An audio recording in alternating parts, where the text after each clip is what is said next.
So, good evening, everyone. Welcome back to my channel, Learn with Dr. Akshita.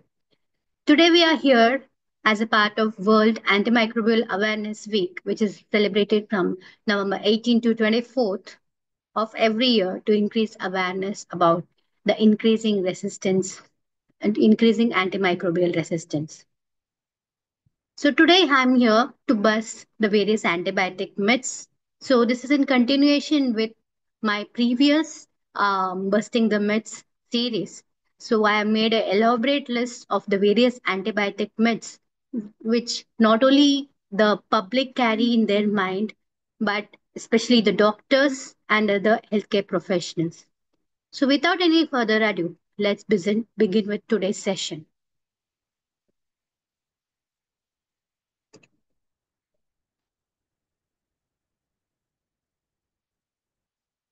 So busting the myths. So this year's theme is educate, advocate, and act now. So why are we discussing antimicrobial resistance? Because it's a global health priority. It is one of the invisible pandemic which has been with us since like before COVID, but it has gained the traction now recently. And every 45 seconds, a person dies from antibiotic resistant infection and an estimated 10 million deaths by 2050. So that is why we need to handle the antimicrobials with care, which includes your antibiotics, antivirals, and fungals and antiparasitic. So, overview, I'll be talking about the common myths among the public, then the common myths among the doctors, and specific antibiotic associated myths. So, what are the common myths in the general public? First is antibiotics will work for all infections. So, how many of you would have taken, azithromycin whenever like last pandemic we had was COVID? So, most of you would have taken azithromycin for that. So any patient or any of you who is having any fever and some cough or throat irritation, azithromycin is the first drug we put in, like even before anything. So like that, there are various other infections which are usually considered an indication for starting antibiotic. So there are most of your common respiratory infections like common cold, sore throat, COVID, flu are all not an indication to start an antibiotic because most of these are caused by viruses and which will not be uh, killed or destroyed by your antibiotics. And very few respiratory infections like a bacterial sinus infection. Also remember that even the sinus infection most commonly is still by the virus, then middle layer infection and streptococcal. So basically the streptococcal throat infection is the common history reason why antibiotics should be required, not for any other indication. So infections can be caused by a wide range of microorganisms such as bacteria, virus, and fungi, and these antibiotics specifically work against the bacteria. So I'm not against the others. So taking antibiotics for to treat an infection which is not caused by bacteria will be effectively contributing to increasing the resistance. Next myth is antibiotic is necessary for all the diarrheal infections. So how many of you would have popped in O2 tablets, that is ornidazole and Uflox for any amount of diarrhea, some amount of diarrhea you had? So most of these diarrheal diseases are caused by viral infections like your rotavirus, norovirus, and other severe bacterial infections. And that can be resolved without antibiotics. And most often they just require rehydration because they are mostly self-limiting. So you require ORS or maybe some patients may require even IV therapy. But many of you do take antibiotics for these, which is unnecessarily disrupting the gut microbiota and some of them will cause side effects like antibiotic associated diarrhea and can lead to C. diff or diarrhea as well. So who requires antibiotic? There is a very specific people who will require antibiotics in cases of diarrhea, which includes your severe bacterial infections like Shigella, cholera, Campylobacter, and are immunocompromised patients who may be having certain parasitic diarrhea. So a survey was done, which the common people were asked, how many of you stop the treatment early? Or so 45% responded they stopped their treatment early. And then there were 74% respondents who said that they kept the leftover antibiotics which they couldn't complete the course. Then 26% of the respondents reported prior use of the antibiotics from previous prescription, and 50% of them intended to use these leftover antibiotics in the future for themselves or the family. So what am I talking about? So I'm talking about the next myth, which is the you must finish every antibiotic course. So this has been not only a big myth among the public, but this has been propagated even by the WHO so much that in 2016, the Antibiotic Awareness Week, the campaign suggested always complete the full prescription, even if you feel better, because stopping treatment early promotes the growth of drug resistant bacteria. So there is like the course which you need to complete. There are something like 7 days, something like 14 days, or some people prefer 5 days, 10 days. So how did we get these numbers? If you go back, it is like it dates back to as early as 321 C, where Constantine the Great said that a week will have 7 days. Had he said it was a week had 6 days, we would have been giving the now multiples of six. Then the other, so where did we get 5, 10? So basically we have 5 fingers. So we have the numbers 5, 10. So had we had 3 fingers, maybe it would have been shorter. So you should need to remember there is no fixed numbers, no fixed formula or fixed numbers. It is a patient's response which guides the therapy. So it's nothing like you have just, there is no bacteria which says, oh, they have given that treatment only for 3 days. So it's a odd number, I will not get killed. So definitely you should look at the patient's response, the hemodynamic stability when the patient is having no fever, inflammatory markers are settled. That is when you decide to stop the antibiotic. And that is another common myth, that misnomer or a myth, that if you give for a shorter period, there is increased resistance. But if you remember, the antibiotic resistance will develop only when there is exposure to the drug.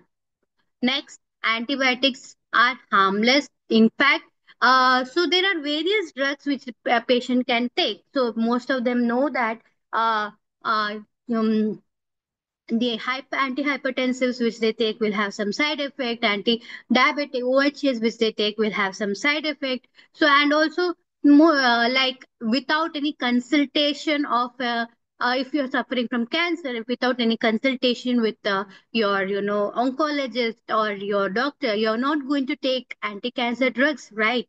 Similarly, antibiotics also should be limited because antibiotics are not harmless. There are various side effects, the commonest one being nausea, vomiting, diarrhea, but it can also impact the gut microbiota so much that it can lead to long-term health complications, and it can cause various toxicity, like aminoglycosides will cause nephrotoxicity.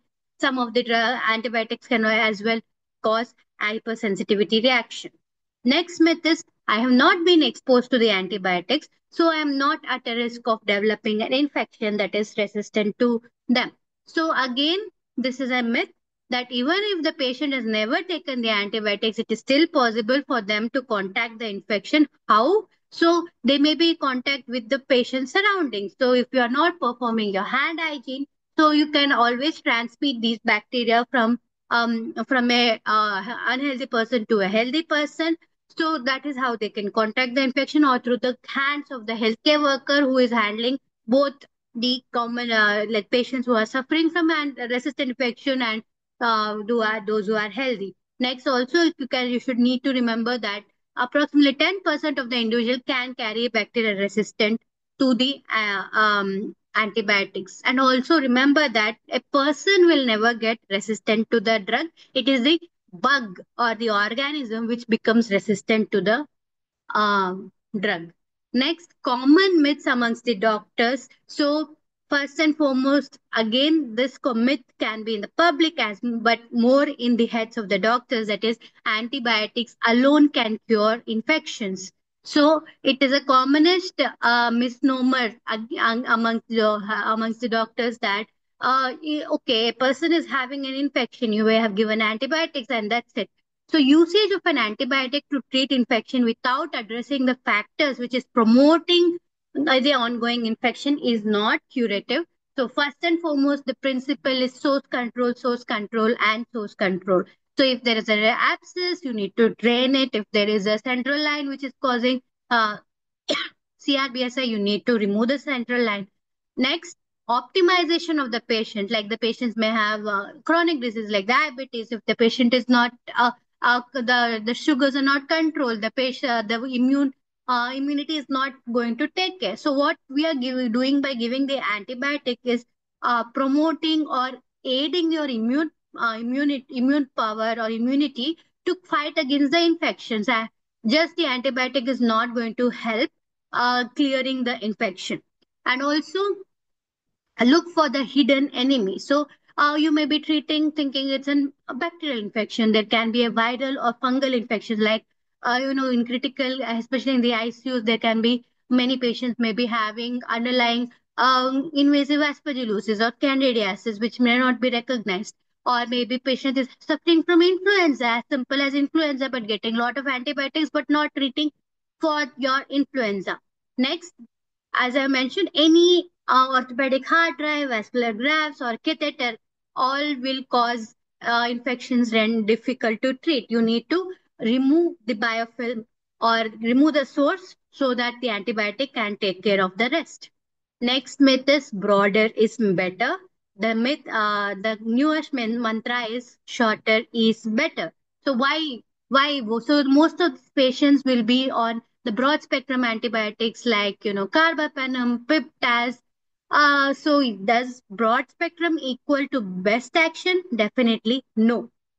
So compared to pip in especially if the patient is having MSSA infection, if your patient is getting pip it is inferior to the narrow spectrum anticephalococcal agent. Similarly, a patient who is on MSSA who has been empirically started on vancomycin, you need to change it to cefazolin or flucloxacillin rather than continuing vancomycin, because vancomycin has been associated with at least 30% more mortality in MSSA. Oh, sorry. Next common myth is longer is better. The mantra is shorter is better. We have lot of RCTs which has proven in different syndromes, not one, two, but all these syndromes like community acquired pneumonia, VAP, empyema, cystic fibrosis, exacerbation, complicated UTI, bacteremia, or even as thing as osteomyelitis, bacterial meningitis, etc. We have a lot of RCTs, more than 130 RCTs, which is proving us shorter is better. There are very few exceptions, common one being the prosthetic joint infections, otitis media, streptococcal throat infection, and chronic pulmonary aspergillosis. Next myth is IV antibiotics are more effective than oral antibiotics. So there has been, remember, oral is the new IV. And there is no prospective study which has ever proven that IV antibiotic is inferior to the oral. It has been based on the historical practice where that time there was no good oral agents which was available in 1940s and 50s. So the experts among that time published in influential journals, which then grew to the status of myth and legend. So all this have become a common. It has become ingrained in ourselves. There are various literature, like we have newer studies which has emerged that oral versus parenteral therapy, even in cases where do we prefer generally or like I can say historically IV therapy, that is your osteomyelitis, infective endocarditis, bacteremia, that by using oral drugs you can achieve optimal dose, optimal clinical resolution. And again, why are you giving longer IV when it is associated with side effects like phlebitis, thrombosis, and line-related infections? So these are the various drugs which have good oral bioavailability like clindamycin, Cipro, doxycycline. So whenever you can shift, whenever the patient is hemodynamically stable and he has no issues in absorption, definitely oral can be definitely given. And one thing you should remember is 100% bioavailable does not mean 100% serum concentration. And these are the various studies which have showed that oral versus IV is non-inferior. Again, courtesy Brad Spellberg on the he has a specific channel where he has specifically addressed the oral is the new IV as well as shorter is better. These are the various RCTs in bacteremia as well as infective endocarditis. Next myth is cidal drugs are better than static. So we have something called bacteriostatic drug, bactericidal drug, and we always prefer cidal. The commonest debate is used for the use of linezolid compared to vancomycin. So, dichotomizing such antibacterial as bactericidal or bacteriocytic is oversimplification. So, classically, MBC to MIC, if the ratio is less than or equal to 4, it's called bactericidal. If it is more than 4, it's called bacteriostatic. But again, one needs to remember these are relative in vitro terms, but there is no linkage to a predictive ability of the outcome in vivo. And majority of the trials across various infections have said that there is no difference between the efficacy of a bacteriostatic and a bactericidal drug. And also remember that the same drug, which can be bacteriostatic against one bug, can be bactericidal against the other drug. So you cannot tell an agent to be or the drug to be bacteriostatic or bactericidal. So these are the traditional drugs which have been labeled as bactericidal and bacteriostatic. Bactericidal, you are mostly your aminoglycoside, beta-lactam, fluoroquinolones. Bacteriostatics are your linezolid, sulfonamides, cotramoxazole, nitrofurantoin, etc. So this is the is it always so? Definitely no. So this table here demonstrates that. So as a drug like linezolid, which is bactericidal against Streptococcus pneumoniae, Flagellus, Clostridium perfringens, can be bacteriostatic against MRSA and VRE, but is it going to be inferior just because it has bacteriostatic effect? So these is the various literature. So if you can see, there are various studies which have compared linezolid versus vancomycin, like febrile neutropenia, MRSA infections, again, like um, and the skin infections, including community-acquired pneumonia, where they have compared linezolid versus vancomycin, and they have found no significant difference. Next myth is antibiotic with the lowest MIC is the best. Definitely, MIC is nothing but minimum inhibitory concentration, and it is defined as the lowest concentration of antibiotic that completely inhibits the growth of bacterial strain under controlled conditions. So the MIC there is two sets of I can say institutes which gives the break points. So MIC is different from break points. MIC is the actual value. Break point is it is based on the PK/PD parameters of the drug against the bug. They create these break points.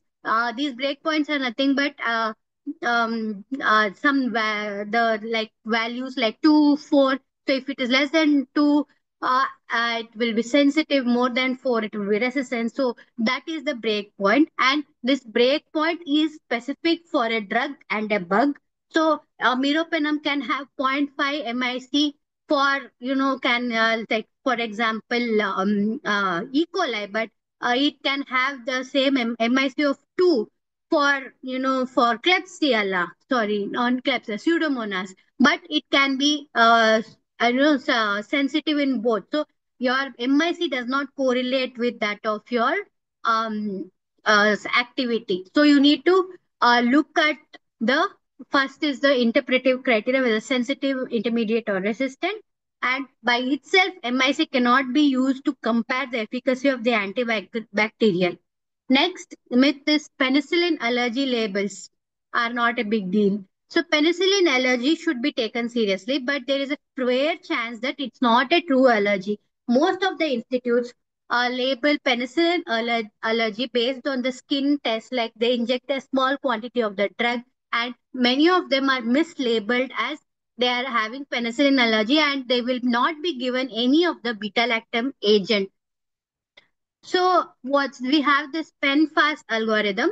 So It has been validated by various studies as well. So PenFast, it can be an easy tool or easy reckoner for finding out whether the patient has actually the risk of the penicillin allergy. So PEN stands for penicillin allergy reported by the patient. F is within 5 years or less since the reaction. A is anaphylaxis or angioedema. S is severe cutaneous adverse reaction. T is treatment required for the reaction. If the points is 0 or 1 to 2, it is low risk of very low risk or low risk for penicillin allergy. So, and penicillin allergy does not always mean beta lactam allergy. So, again, there is a lot of contention that because beta lactams share across, they can be cross reactive. We tend to avoid. You should avoid the beta lactams, but it is not so. There is rate of cross reactivity with cephalosporins is less than 3% and carbapenems is less than 1%. So this is a table which is available easily on the internet. So if the patient is having specific is a proven allergy to a particular beta lactam, you can look at this and look at whether what drugs you need to avoid and what drugs can be given in the beta lactam group. Next myth is if symptoms do not improve immediately, the antibiotic is not working or is it is time to add a next antibiotic. So whenever after you initiate the treatment, you should look at the patient's response. If he is not improving, look for the undetected septic complications like empyema, pulmonary abscess, etc. Or there may be secondary infection. It can be the same infection or maybe some other site or maybe a hidden fungal or viral infection. And next common thing is inadequate or inappropriate antibiotic therapy, whether you're giving the dose correctly, whether your orders. So many times it can happen that if the treatment is on the chart, but the patient is not receiving that antibiotic. So always look at these factors and always look for non-infectious causes. So most common reason for escalation of antibiotic is increase in TLC or a new fever. So most of this increase in TLC can be inflammatory rather than infective. Next myth is dual antibiotic cover is better than one. So what is this dual or combination therapy? Combination therapy is something with two agents of different mechanism or with similar spectrum of activity. So why are we giving dual agents? Because they are supposed to be synergistic and aid in rapid pathogen clearance and prevent the development of resistance. So this is as per the surviving sepsis guidelines where they have mentioned that we can recommend two antimicrobials gram negative cover when the risk rate or the risk factor for the MDR organism is high, and these are the risk factors. So common malpractices is giving dual anaerobic cover, like commonest is peptide plus metronidazole. Again, this is not this redundant anaerobic cover is the most almost like the most common problem. So it is unnecessary double anaerobic therapy, and there is no data which is supporting the use of double anaerobic. So these are the antibiotics with appreciable anaerobic activities. Like most of the common ones are your carbapenem, your BLBLI, and tigecycline, clindamycin, and your cefoxitin, cefotetan. So adding anaerobic or metronidazole upon this anaerobic is not sure to prove have an additional clinical benefit, and this has been proven by various studies as well. Next common thing where we add dual, whether aspiration in aspiration query, aspiration pneumonia, we should be add anaerobic cover. The 2019 ATS guidelines clearly says that we do not suggest adding additional anaerobic cover for suspected aspiration pneumonia unless there is lung abscess or empyema is suspected. Why? Because there were older studies which showed higher isolation rate of anaerobic organism, but recent studies are saying that they are not so common. And also because of the increasing rate of C. difficile because of use of clindamycin. Another thing is most common drug which we use for your empiric therapy for in cases of your community acquired pneumonia or hospital acquired pneumonia will be your BLBLI, which has good anaerobic action. So say no to double cover, especially the double anaerobic cover. So this will reduce the incidence of drug resistance and adverse reactions. Next, where are the exceptions where you have to give double anaerobic cover or addition, like you do add clindamycin with another agent, that is especially in treatment of necrotizing fasciitis, necrotizing pneumonia, or toxic toxin syndrome, where clindamycin is added not for its anaerobic action but for its antitoxin activity. Next, metronidazole can be added to another agent with anaerobic activity. That is your no, with vancomycin. Vancomycin with metronidazole can be used in C. difficile infection. Next myth, Pseudomonas always require combination therapy. So again, it should not be so it has been recommended that, as I've mentioned before, most of the Pseudomonas can be multi-drug resistant. If there is risk factors, then you can give dual cover empirically. But once you have the susceptibility report which is saying sensitive to a particular agent, there is no requirement of giving double or combination therapy. Next myth is fevers require immediate initiation of antimicrobials. In hospitalized patients, over 25% of the individuals were found to have fever due to non-infectious. It can be drug reaction, it can be ischemia, maybe the MI or the pulmonary embolism or procedure-related complications. And also, if you're giving like antibiotics for every fever, you may delay the diagnosis. So if the patient is otherwise hemodynamically stable and just isolated fever will require close monitoring rather than empiric antibiotic. Next myth is antimicrobials can be used to prevent nosocomial infections. So this has been studied done in few countries like Netherlands, where they are using some polymyxin B, amphotericin B for decolonization. So administration of an antibiotic in hospitalized patient will alter the host microbiome and increase the proportion of antimicrobial, I mean multi-drug resistant organism. And counterintuitively, rather than protecting by giving using antimicrobial to prevent infection, you will increase the resistant multi-drug resistant infection in the patients in the patients who are admitted. So example, most commonly like carbapenem can be for a suspected UTI. You're giving empirically carbapenem. So this will lead to selection of resistant bacteria in the gut and the lung flora. So this leads to translocation of the bacteria from the gut and the lung, and there will be colonization of the MDROs in the intestine and pulmonary site, leading to further the patient will develop, lung infections, which can be MDRO. So other than the perioperative prophylaxis, which ideally has to be given for 1 day or up to 48 hours, antibiotics are rarely effective in preventing the infection in hospitalized patient. And all these prophylactic antibiotic has even in acute aspiration events has not shown to reduce any mortality or length of stay in critical care.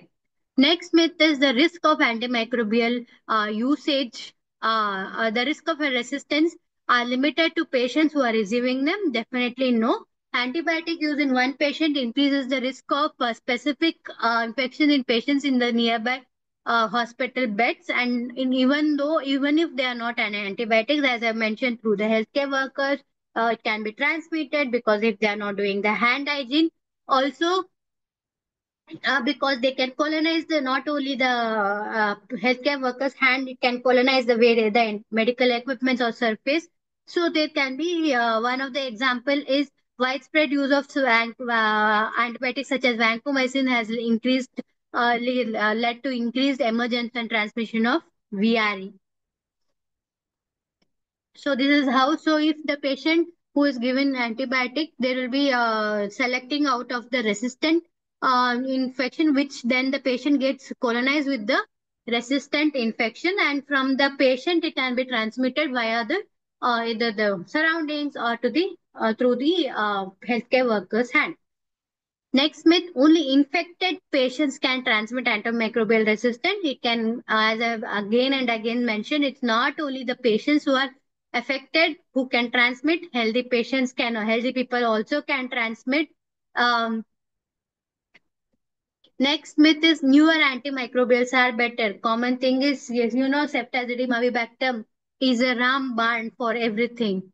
So if you can see, these are the various newer antibacterials which we have. So common one is your ceftazidime avibactam. Then we also have Amiropenem webobactam, Imipenem cilastatin relibactam. Then the newest one is for Acinetobacter is your Durlobactam. So, if you can see, most of them do not have any action against your MBLs or the New Delhi metallobetalactamases or MBLs, which is most common in Indian scenario. Whenever you're seeing CRE, more there are more chances that this could be CRE.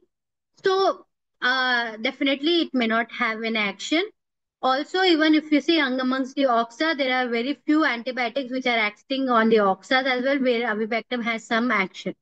So ceftazidime avibactam is definitely not a rampant for all infection. These are the approved indications for ceftazidime avibactam, and it will not have action against your Acinetobacter. It can be used selectively, not suggest ceftazidime avibactam. Maybe with combination with aztreonam can be used with Stenotrochomonas, but ideally no. Then it has no action against anaerobes, gram-positive, and your MBLs. So we have something called Cefepime Zidibactam, which is proudly a Indian-made brand, which is supposed to act against all the type of resistance. But again, fingers crossed. So we had a lot of hopes with Cefiderocol. Similarly, now we have a lot of hopes with this molecule. But always remember, your bacteria is one step ahead of us.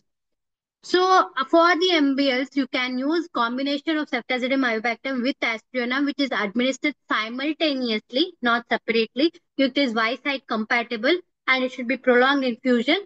And you cannot use it separately. Like first I will use ceftavi, then I will use the aztreonam. Definitely no, then it will be leading to therapeutic failure. And if when it is used for your any abdominal infection, you need to add metronidazole for to like to cover the anaerobe.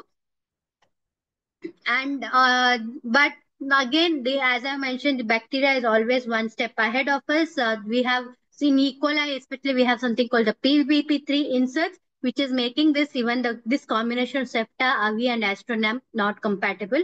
Also, recently the FDA has approved the combination Astronam Avibactam, which can again it could have been a game changer, but again in Indian scenario where we have E. coli and PBP3 inserts, it may not be that great. Next, coming to specific antibiotic associated myths. So, myth is metronidazole is a general all-purpose antibiotics for anaerobes. So, it's not like I am giving the patient metronidazole, so I will do all the anaerobic infections are taken care of. Definitely no.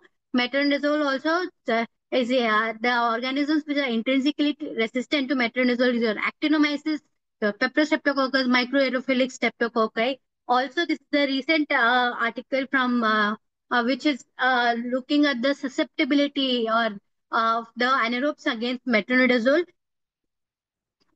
There is increased resistance in bacteroides, so it is less than 50% susceptible in bacteroides, as well as some of the Clostridium species as well.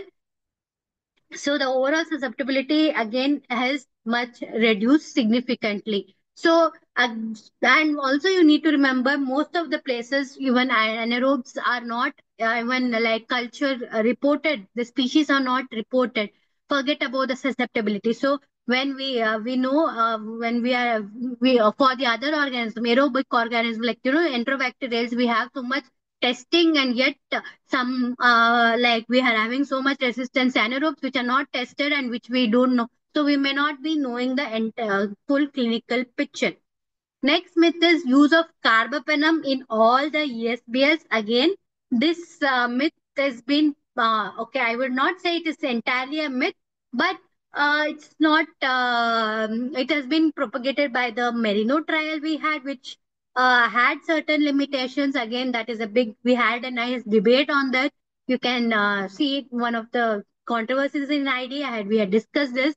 Um, so again, it's not like you cannot use in all the infections. There can be certain set of infections where you can still consider uh, your BLBLI equipped as. So there is no over-interpreting of merino can cause overuse of carbapenem, which may not help in resistant or controlling the dramatic increase of CRO. So definitely if the patient is in severe sepsis, bloodstream infection, you can prefer carbapenem, but there are other non-beta-lactam agents which can be used like tigecycline, aminoglycoside, fosfomycin, Cotrim, depending upon the type of infection.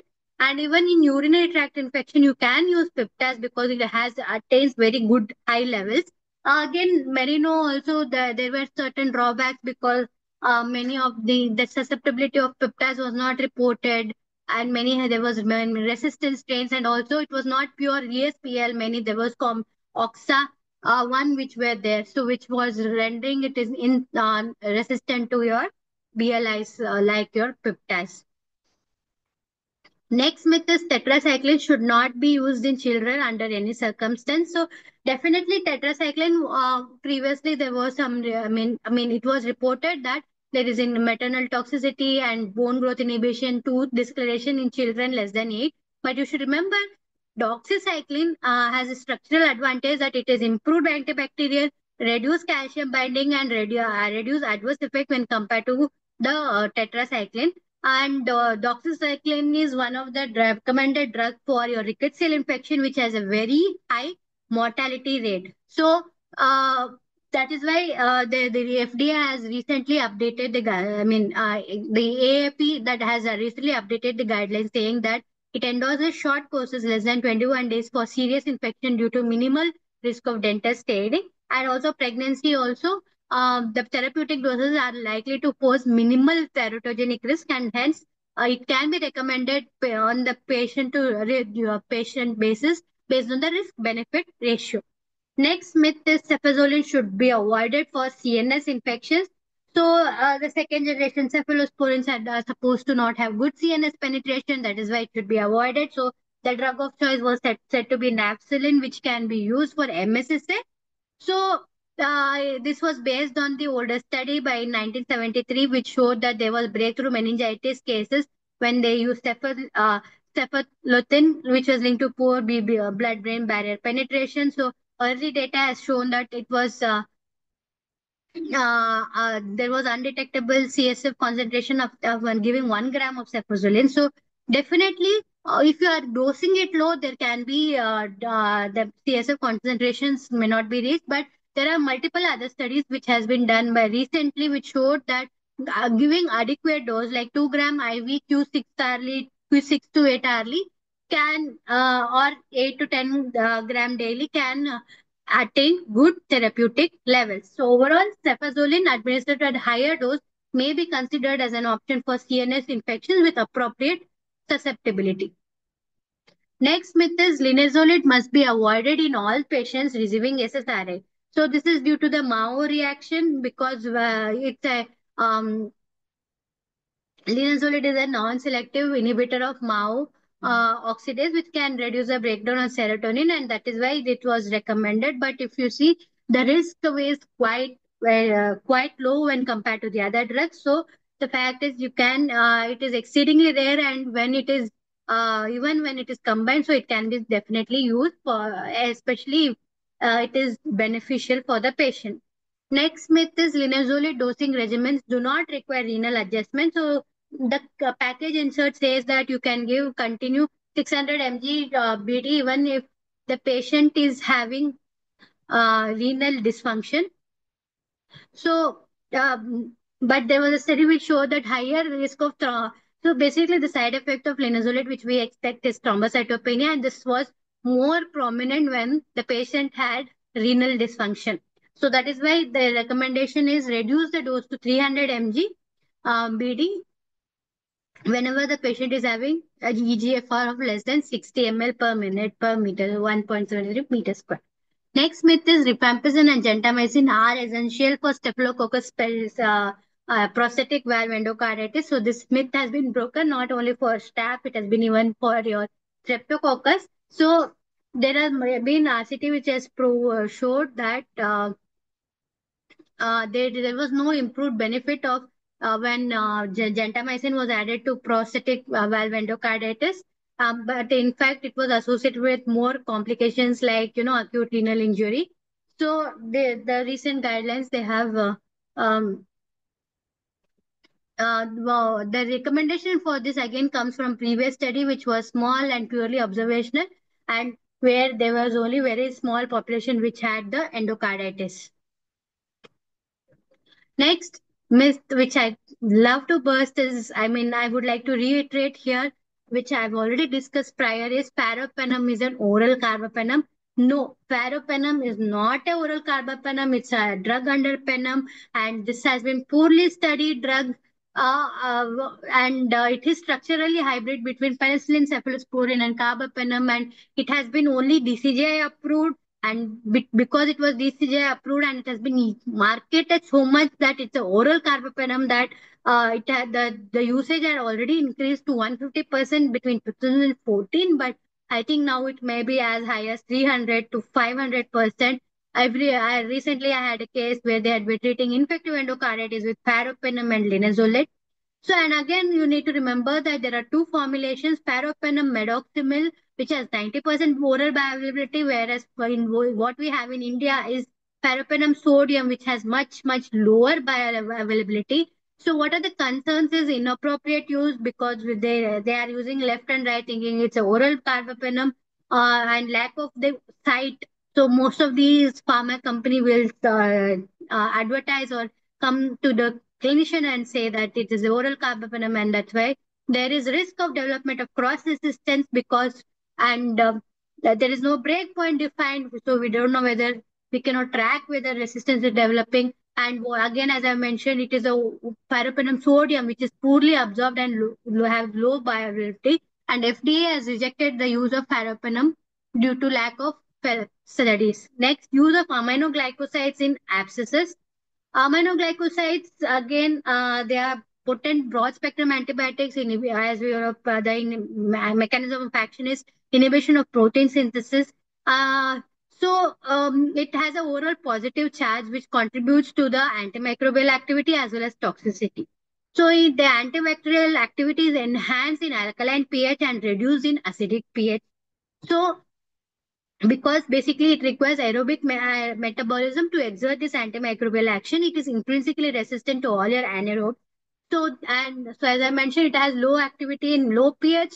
It has low activity against anaerobes or intrinsically resistant in anaerobes. So in abscess, where it's a hybrid of these conditions like anaerobic environment, acidic pH, so there won't be any antimicrobial effect. So remember, no A for A and A, that is no aminoglycosides in anaerobes and your abscesses. So last, I would like to end this talk with the question, how and where do you discard your leftover antibiotics?